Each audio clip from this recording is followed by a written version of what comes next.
Thanks for watching Valaction videos. If you like what you see, please click the subscribe link or like it down below. Thank you.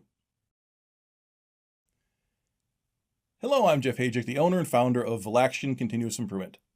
I'd like to thank you for your interest in my continuous improvement development system. Congratulations on making it to Phase 5. Now that you've got a solid foundation laid, it is time to accelerate your continuous improvement efforts. In Phase 5, not only will teams get better at the things they are already doing, but the structure they built will make it easier to continue to add increasingly sophisticated tools. Another characteristic of this phase is that it emphasizes greater involvement by all employees. In the earlier phases, much of the effort is focused on the leadership team.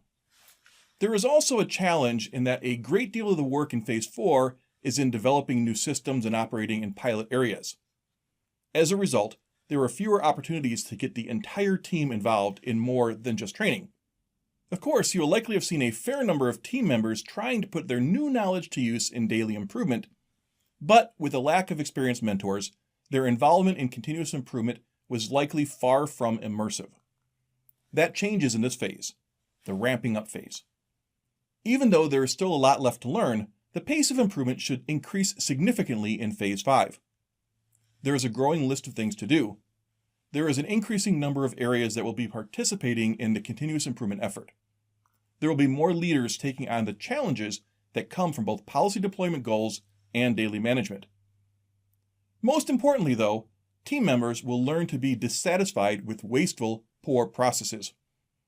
As a result, your company should see a subtle shift during this phase from leaders dictating what to do to team members pointing out problems and either asking for help or taking the initiative to address the issues on their own. This is the phase where a continuous improvement culture begins to really take root.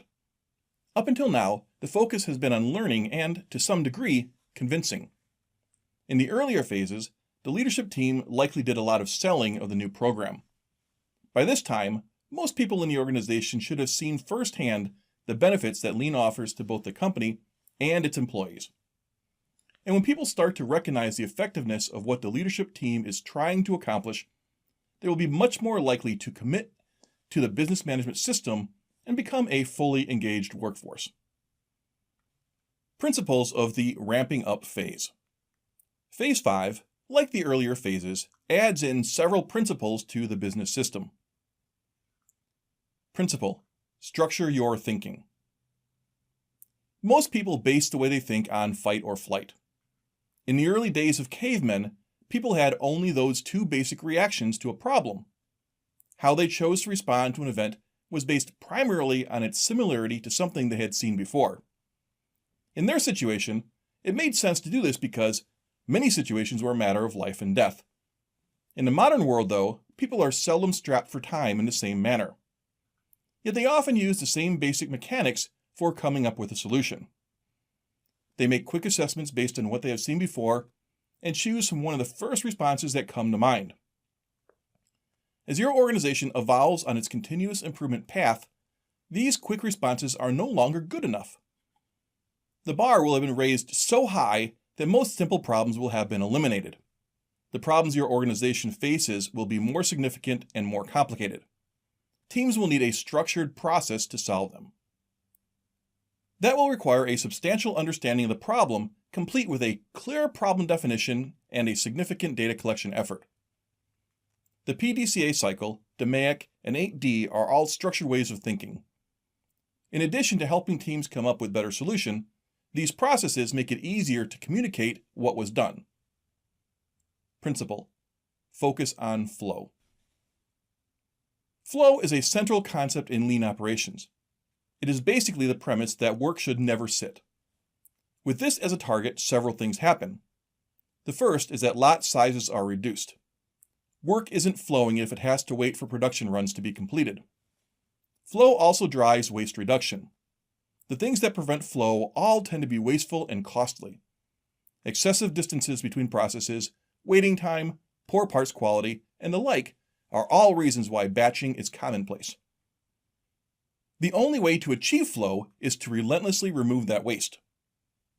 In addition to the obvious cost benefits, operations that flow move much more quickly. The lead time from where a customer places an order until they have it in their hands is much shorter in a production process that focuses on flow. Principle: create standards. Taiichi Ohno, the father of modern lean, is credited with saying something to the effect of, "Without standards, there can be no improvement."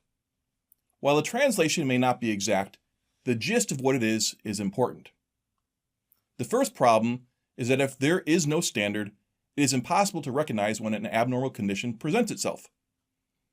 The second issue is that if you do recognize that something is wrong, how do you make a change to something that is always changing? Standards provide the foundation so you are not chasing a moving target when making improvements. Principle: manage your value stream.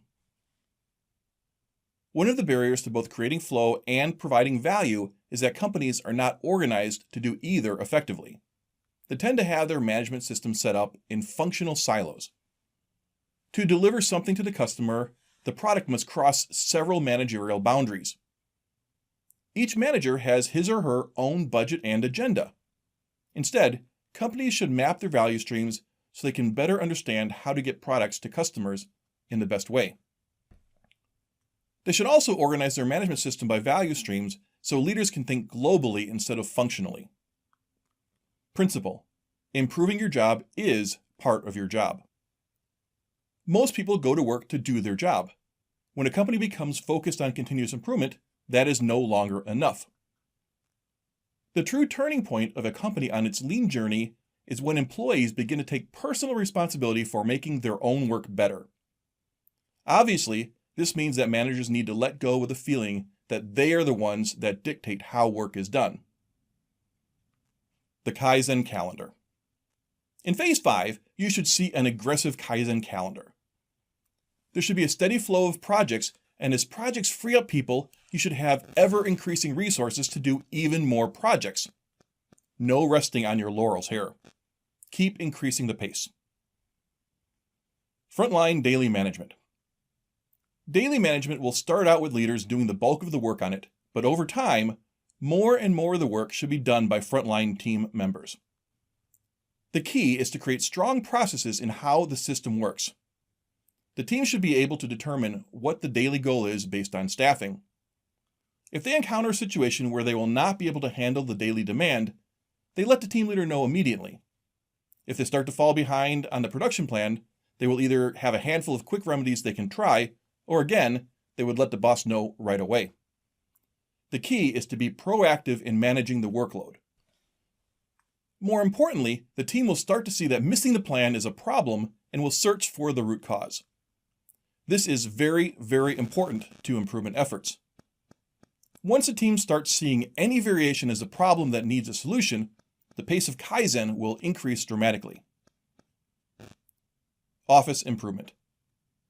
You will likely have started improvement activity in the office in Phase 4. In Phase 5, you'll have a lot more knowledge about how you want to work on flow. You'll put considerable effort into revising your office layout. This might entail some restructuring. It also might require creating standardized work areas to support standardized processes and job rotation. The key is that you will have learned a lot about what your organization needs in the production areas, and you'll learn how to make your office processes support them better. Be careful though. Office workers are notoriously more resistant to standardization than their production counterparts. Setup reduction. One of the linchpins of lean is small lots. And the way to small lots is setup reduction.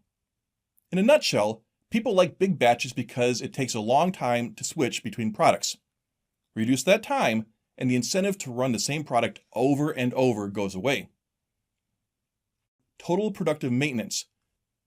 You may have already realized that as you trim the excess off of your operation, the margin for error drops significantly. You'll have to make sure that all of your machines are available and running at peak performance. This is done through total productive maintenance, or TPM, which emphasizes using maintenance to support production processes. The total refers to the inclusion of operators in the maintenance efforts rather than just having the maintenance team do all of the preventative maintenance. Kanban expansion. In Phase 4, we recommend that you introduce Kanban and learn the ins and outs of the tool. In Phase 5, we want you to expand where it is used. Go after the highest dollar items first, and then work down to the lowest cost items. Be aggressive with this tool. Kanban is very powerful because of its visual nature and has a high benefit to it. It is intellectually easy to implement, but there is a fair amount of legwork associated with it. It can be a chore to get it in place, but it is well worth it. Level loading, or Heijunka. It is hard to be highly standardized if demand varies widely. Level loading is a way of creating a rhythm to your model variants so the system can handle the fluctuations associated with different work content. It also keeps your material system from getting overly stressed. The key is to look at relatively small demand windows so you can plan properly. Just be sure to stay on top of your forecast and adjust the load pattern as early as possible, or you'll end up with the wrong mix coming off the line. Cross-training. As you get more and more structured, you'll be able to be more flexible. People can move around to help each other more, and you'll be able to rotate jobs more. It will keep people from getting burned out, plus there is a continuous improvement benefit. The more people looking at a process, the more ideas will be generated. Plus, people don't become personally vested in a process, so they are less defensive about it and they are more willing to change. About Phase 5. In Phase 5, you will start with high risk, but it will diminish to moderate as you progress through the ramping up process. At the end, you'll have all organizations on board, and most of the tools you'll be using have been introduced. The only thing keeping it from being low risk is that you'll still have an institutional memory of the before lean time, and some people will still want to go back. Your continuous improvement efforts are still not second nature yet. The new habits you develop in Phase 5 are easy to extinguish if they are not regularly attended to. As far as the duration of Phase 5, it really depends upon the aggressiveness of the leadership team and the receptiveness of the frontline employees.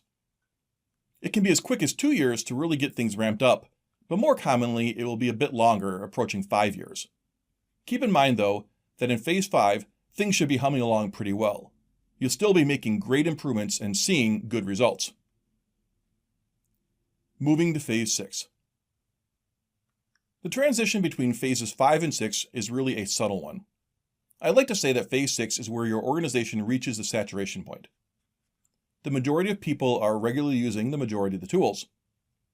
The steering committee will likely be the ones to notice that there is nowhere left to roll out lean in new areas, and that teams seem to be doing pretty well at pulling resources and projects instead of having them pushed upon them.